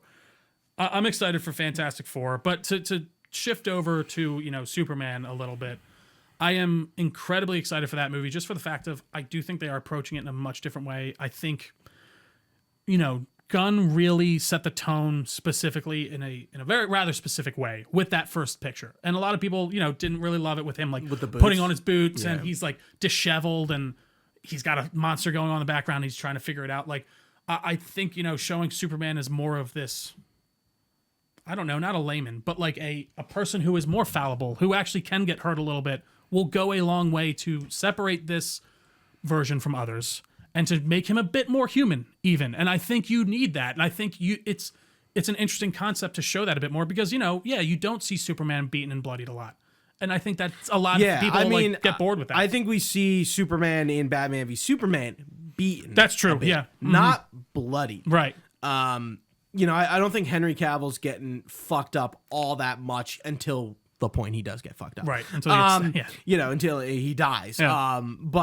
But yeah, like the public perception, like I think we are like Gunn is revisiting a version of Snyder's Superman where the public does not like him and they are beating him down and it gets to him. And I thought that was a good part of Man of Steel and Henry Cavill. I'm like, yeah, this is interesting. Like, not everyone like loves him. I do love that, but that's not like a Snyder thing. Like that was in comics before too, and stuff like that. Yeah, for sure. When I bring that up, to bring to movies for sure. Yeah. But no, and I don't want to make this about Snyder and bring that up. Like, I was like, when you were talking, I was like, I want to be careful to not just like talk about Henry Cavill and stuff, and kind of talk about Corning Sweat, because I think Henry Cavill was not much of a Boy Scout. I think Corning Sweat is going to be that Boy Scout that Superman kind of is. He's there to save the day. That's why, that's just all he's there for. And he doesn't even have any second thoughts about it. Yeah. Right. And whereas, with Cavill, with his Superman, he was in between on it. He didn't know if he should help the world. And, I think that works for that. But I do like taking this angle of, he wants to do the right thing. He's just a fucking good guy, okay? Can Superman just be a good guy for once? I feel like these last 10 years, it's like, yeah, Superman, but he's kind of shitty, or he's just like, he's bad. He questions it. Yeah, he's questioning. Like, I just want a Superman who wants to be Superman, and he's struggling with, like, did I do the right thing this time? Did I save the amount of people I can? And I think there's that moment in the trailer where he's, like, leaning, and, guy comes in and flashes the thing, and they're about to talk to him, and I think it's going to be that moment of those competing ideologies, where especially that you see in Kingdom Come, where he can't save everyone, but Superman's not as okay with that. Like he wants to do the best he absolutely can and not take a life and not be the an anti-hero. He wants to be a hero, a hero's hero. And I really can't wait to see a hero of the people. Yes. And I really can't wait to see that brought to life. And I do love the idea of him having to interact with different superheroes, like on the job, and like he's having to have these philosophical disagreements, and he's a bit more old style, and these guys are the new kind of like, listen, man, the world's changing. We got to figure it out, and we got to do what we got to do. Do we know how long Superman's been around? We don't by this time, actually. I don't think they said it. He seems very well established at this point. I mean, obviously he's working at the Daily Planet. Yeah. He's a known quantity. I do love that scene of the guy like just fucking hitting him in the back of the head with the things like he's going away. Yeah, something like that. Crazy stuff. I don't know why you would ever do that. Can fucking laser you. But I think that there is going to be, we still don't know a lot about the plot. Yeah, that's another thing with Superman. We know. So I was wrong. Like, it does seem like it is Ultraman, that black suit guy. Okay. Yeah. It does. Like, I've seen a lot of other people talking about it like it is that. So maybe that's that's definitely going to be a big reveal. And you know who I think it is? I think it's Bizarro. Yeah. I think it's going to be a Bizarro Superman. Why else cover his face? Right. And I think that works really well. You think he's going to talk like Bizarro? Yes. Yeah. James Gunn put Starro the Conqueror on the fucking big screen. Yeah, Bizarro's talking backwards weird speak. I at least I hope so, man. I'd be very surprised if he didn't. And people are complaining about the suits and stuff for the JLI people, but I think that is going to be very heavily explained. I'm surprised to see them in Peacemaker, but honestly, also kind of good. And like I was saying on our Discord, I was like, I'm curious if Peacemaker takes place at different points. Is this before or after Superman? Like, does Peacemaker jump jump in time? Like we do see the pocket dimension stuff. We see another Peacemaker at the end, which is interesting. So I'm curious. That's probably how they're going to switch it, but I don't even know if they're going to reference it. I wonder if they're just going to be like, no, this is just like in the new universe, but some canonical things happen that you saw in the last movie. I really don't know, but I do think James Gunn's going to put a like specific stamp on it. Like we're saying, like it's going to be definitively, oh, we switched this way or that or the other. But I guess Superman comes before Peacemaker too, right? Or is that not right? The show Peacemaker.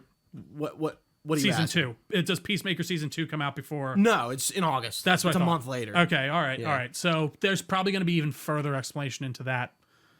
I don't know. See, and that's where we talk about it. It's like, is this too much? Like, I mean, I know we're talking about Peacemaker, it's a different show, but things from Superman are going to carry over into Peacemaker, and that's what we're talking about. And it's like, okay, like what exactly with Maxwell Lord's team are they going to establish, and how much of it's going to be there? We don't really know. Right. We've seen clips of it. We haven't seen Maxwell Lord in Superman. The first time we saw him was this recent trailer of Peacemaker. So again, and going back to your point,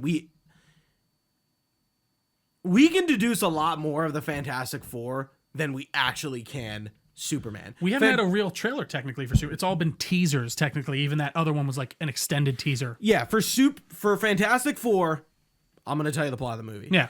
They're going to get their powers. Something's going to happen. Silver Surfer's going to come. The threat of Galactus will loom. It's going to be unknown, going to be big. They don't know how to fight it. They will get defeated, and we'll see their ship. We'll see more of Doomsday at the end of Fantastic Four. Yeah. Like, we kind of know how this movie's going to play out, but with Superman, we know we can make some good assumptions. Right. And we have when we talked to Mr. Joshua Duke, who was one of the reporters in Cleveland on set, covering it. And we talked about it.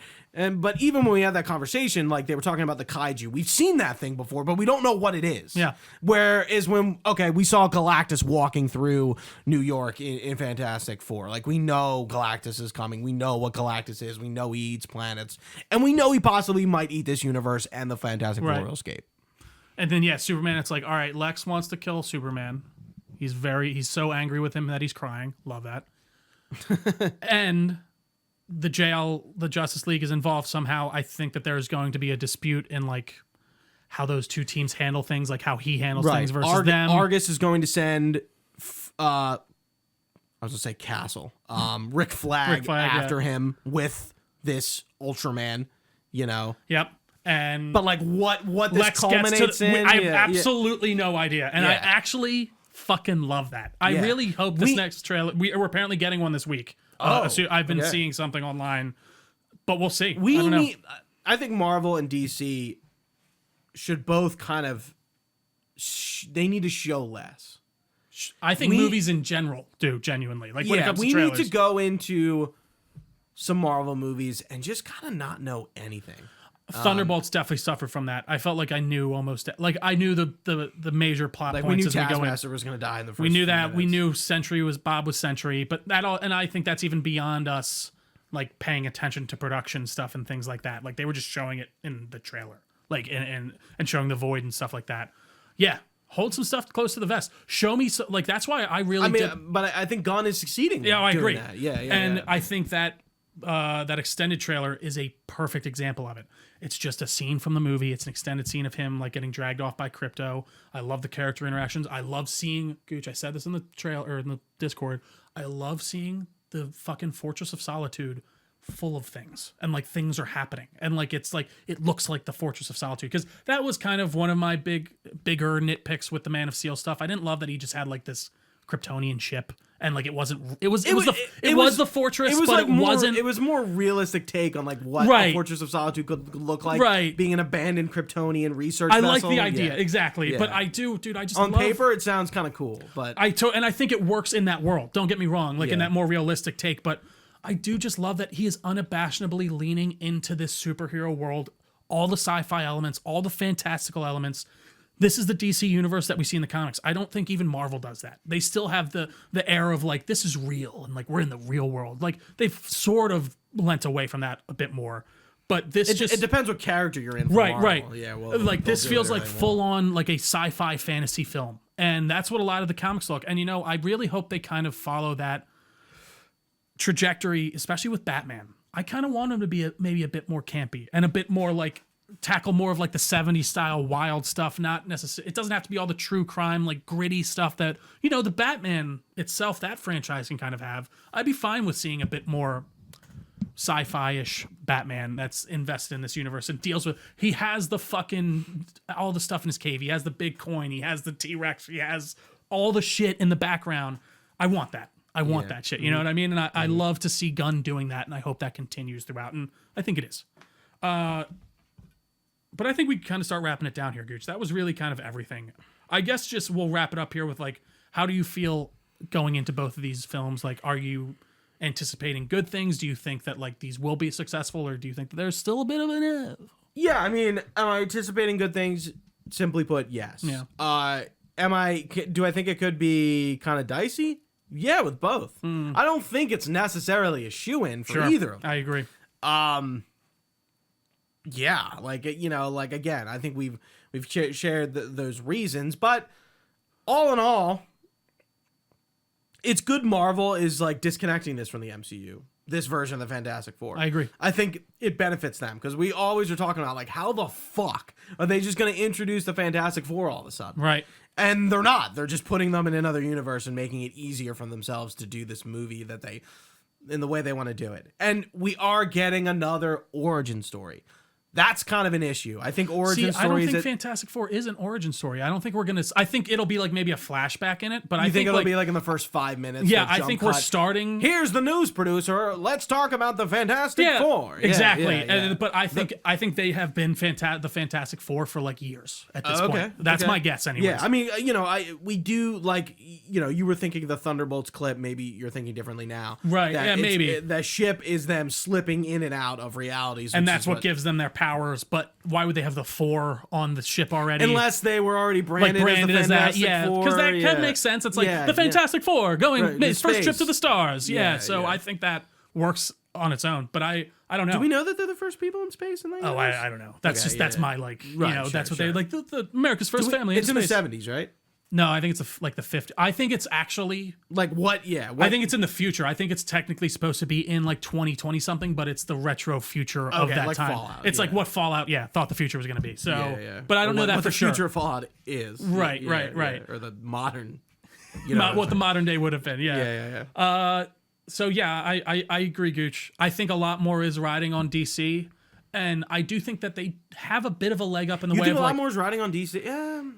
Okay, yeah. That whole universe, Genuinely? I think, genuinely. Yeah. Like, Okay. I think, Fantastic Four might be able to hiccup a little bit and it still ekes out fine. Whereas I do think, if Superman doesn't do well, I think that's a kibosh on the rest Right. of it. The DCU has started. It started with the Creature Commandos, but Superman is really the star. Yeah. That's the major, like, lock-in. And you have to get people in. it's also the now. first Superman film since 2013. Oh, wow. Was that really that late? Jesus. No, I think you're right. Yeah. Batman v Superman was 2015. It's been over 10 years since we got a proper, even barring that, I guess, like a proper just Superman movie by it, like in and of itself. I love that it's called Superman. I really hope nothing but the best for it. I think David Corn Sweat was one of the better choices you could have made to bring in someone new. I just hope they kill it. And I you know what? I think one thing that's going to really be a linchpin of that movie is Lois and Clark's relationship.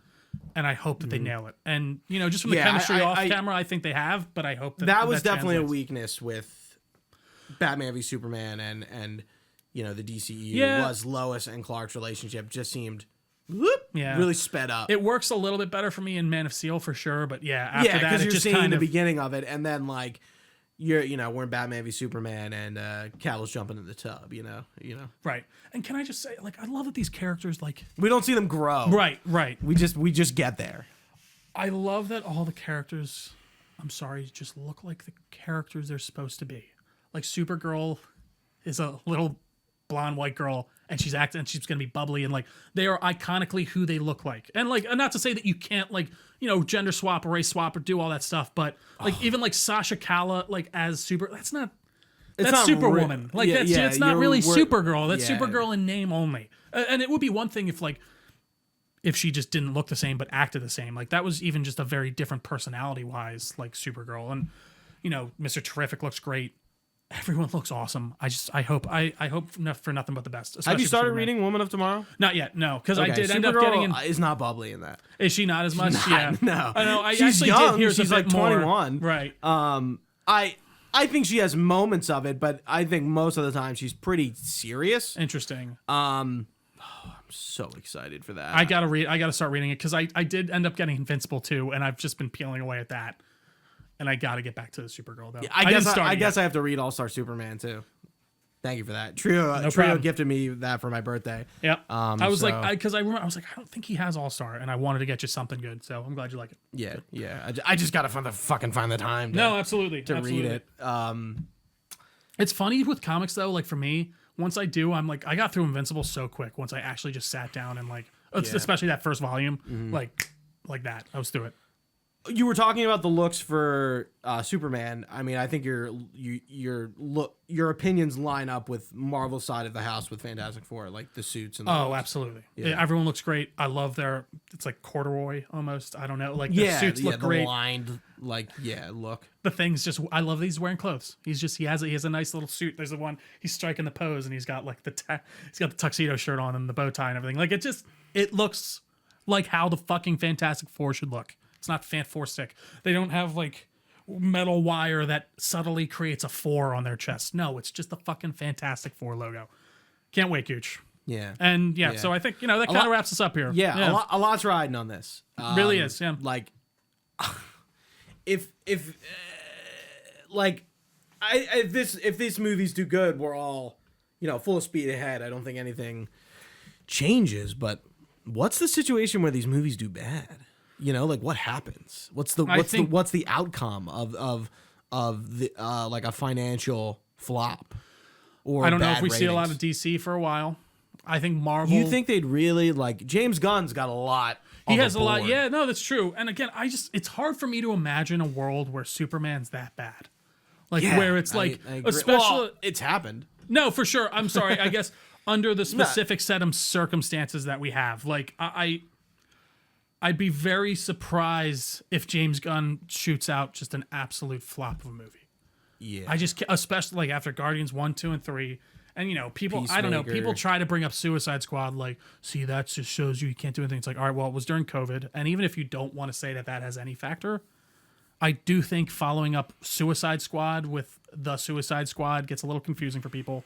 And they have this already innate picture of what the first Suicide Squad was, which did not do very well to begin with. So I don't know. I just think he's going to really kick ass. I hope he does. And we'll see what he brings, Gooch. We'll see what Fantastic Four brings as well. I really can't wait to see what they pump out. Anything else for you, though? No. It's going to be interesting. It's, it's summer. 2 huge blockbuster movies, a week apart. It's going to be crazy. And I mean, the summer's even starting off pretty hot, right, with Thunderbolts and Lilo and Stitch, Mission Impossible, Ballerina. We're going in hot, and then the middle of summer is going to be hot. But yeah, and I think that Thunderbolts just hit 280. I think.